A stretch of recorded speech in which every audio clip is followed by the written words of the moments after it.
বেআইনি নির্মাণে কড়া কলকাতা পুরসভা, অভিষেকের সংস্থা ও পরিবারের 17 সম্পত্তিতে নোটিশ। 7 দিনের মধ্যে অবৈধ নির্মাণ ভাঙার নির্দেশ। কোন অংশে অবৈধ নির্মাণ, প্রশ্ন অভিষেক বন্দ্যোপাধ্যায়ের। বেআইনি নির্মাণে করা কলকাতা পুরসভা, অভিষেকের সংস্থা ও পরিবারের 17 সম্পত্তিতে নোটিশ। 7 দিনের মধ্যে অবৈধ নির্মাণ ভাঙার নির্দেশ। কোন অংশে অবৈধ নির্মাণ, প্রশ্ন অভিষেকের। আপনার বাড়ির অবৈধ অংশ ভাঙার নির্দেশ দিয়েছে কলকাতা পুরসভা 7 দিনের মধ্যে। তারা এসব প্রশ্ন করছে কলকাতা পুরসভাকে জিজ্ঞেস করুন অবৈধ অংশটা কোথায়, জিজ্ঞেস করে বলা আসুন। হচ্ছে আপনার আগে জিজ্ঞেস করে আসুন, তারপর আমার থেকে উত্তর নেবেন। আপনি স্পেসিফিক্যালি জিজ্ঞেস করুন কোন অবৈধ অংশ, যে অবৈধ অংশ মার্ক করে দেবে উত্তর আমার থেকে নিয়ে যাবেন। যাক, সুদীপ্ত সেনের সারদা গার্ডেন, দক্ষিণ 24 পরগনার বিষ্ণুপুরে 300 বিঘারও বেশি জমি 2014 সালে বাজেয়াপ্ত করে এনফোর্সমেন্ট ডিরেক্টরেট। আর সেই জমি থেকেই মাটি কেটে বিক্রি প্রায় 400 কোটি টাকার দুর্নীতির অভিযোগ অভিষেক বন্দ্যোপাধ্যায় এবং স্থানীয় তৃণমূল বিধায়ক দিলীপ মণ্ডলের বিরুদ্ধে থানায় নালিশ বিজেপি নেতার। টাকা মাটি, আর সেই মাটি বিক্রি করেই প্রায় 400 কোটি টাকার দুর্নীতির অভিযোগ বিজেপি নেতার নিশানায় ডায়মন্ড হারবারের তৃণমূল সাংসদ অভিষেক বন্দ্যোপাধ্যায় এবং বিষ্ণুপুরের তৃণমূল বিধায়ক দিলীপ মণ্ডল। পুরো সিন্ডিকেট চলছিল না, এ তো পুরো অ্যাডমিনিস্ট্রেটিভ কন্ট্রোল, পলিটিক্যাল কন্ট্রোল সবই তো অভিষেক ব্যানার্জির। তাহলে বুঝতে পারছেন যে এই যে বিঘা, এই যে মানে আপনার দিঘিগুলো কেটেছে 60 ফিট 70 ফিট 80 ফিট অব্দি কেটেছে, চিন্তাই করতে পারবেন না। এরকম প্রায় 12-13টা কাটা বাকি এই জমিগুলোতে তাদের বসতি স্থাপন করেছে। আর এই বিল্ডিংগুলো দেখছেন, যেগুলো এখানে সমস্ত বাইরে অ্যান্টি সোসাইটি রাজ করছে, মানে বসবাস করছে। এই মূল কাণ্ডারি হচ্ছে এখানটায় অভিষেক ব্যানার্জি নির্দেশে দিলীপ মণ্ডল এগুলো করেছে। অভিষেক বন্দ্যোপাধ্যায়ের লোকসভা কেন্দ্র ডায়মন্ড হারবারের মধ্যেই পড়ে বিষ্ণুপুর এলাকাটি। এই বিষ্ণুপুরেই সারদা গার্ডেন জানিয়ে বোমা ফাটালেন বিজেপি নেতা অভিজিৎ দাস। গত লোকসভা ভোটে অভিষেকের বিরুদ্ধে প্রার্থী হয়েছিলেন অভিজিৎ। অভিযোগের কেন্দ্রে এই সারদা গার্ডেন।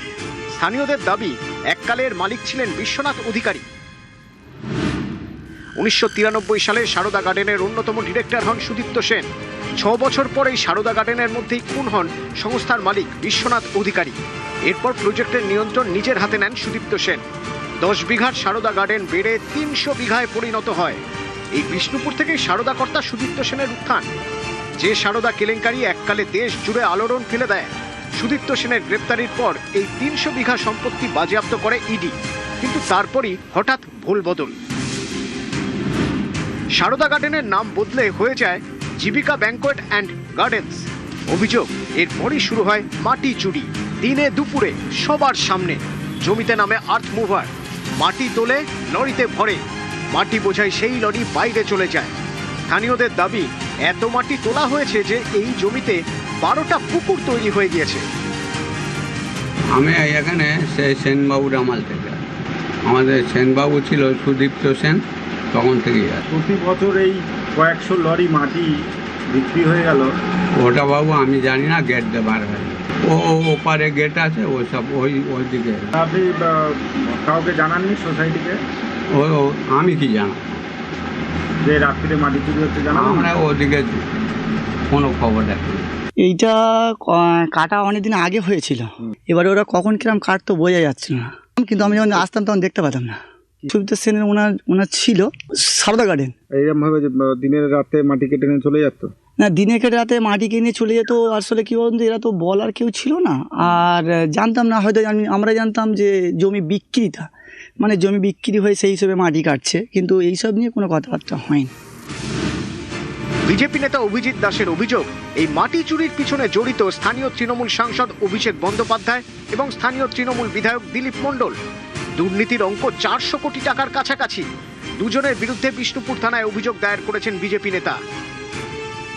আমি তো অনেকবার অভিযোগ করেছি, কিছুই করেনি। এরিয়ামেলা আর যিনি রয়েছেন সাদ্দাম কি হোসেন নাকি নাম, ওনাকে আমি নিজের আমার হোয়াটসঅ্যাপে কতবার কমপ্লেন করেছি। তো একটা পুরো সিন্ডিকেট চলছিল না, এ তো পুরো অ্যাডমিনিস্ট্রেটিভ কন্ট্রোল, পলিটিক্যাল কন্ট্রোল সবই তো অভিষেক ব্যানার্জির। তাহলে বুঝতে পারছেন যে এই যে বিঘা, এই যে মানে আপনার দিঘিগুলো কেটেছে 60 ফিট 70 ফিট 80 ফিট অব্দি কেটেছে, চিন্তাই করতে পারবেন না। এরকম প্রায় 12-13টা কাটা বাকি এই জমিগুলোতে তাদের বসতি স্থাপন করেছে।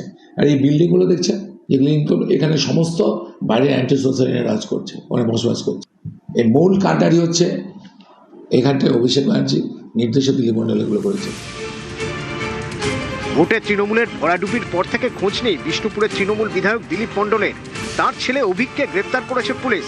কৈলানে দিলীপের প্রাসাদোপম বাড়ি চমকে দিয়েছে সবাইকে। অভিষেক বন্দ্যোপাধ্যায়ের ঘনিষ্ঠ বলে পরিচিত দিলীপ মণ্ডল। এবার দুজনের বিরুদ্ধেই 400 কোটির দুর্নীতির অভিযোগ বিজেপি।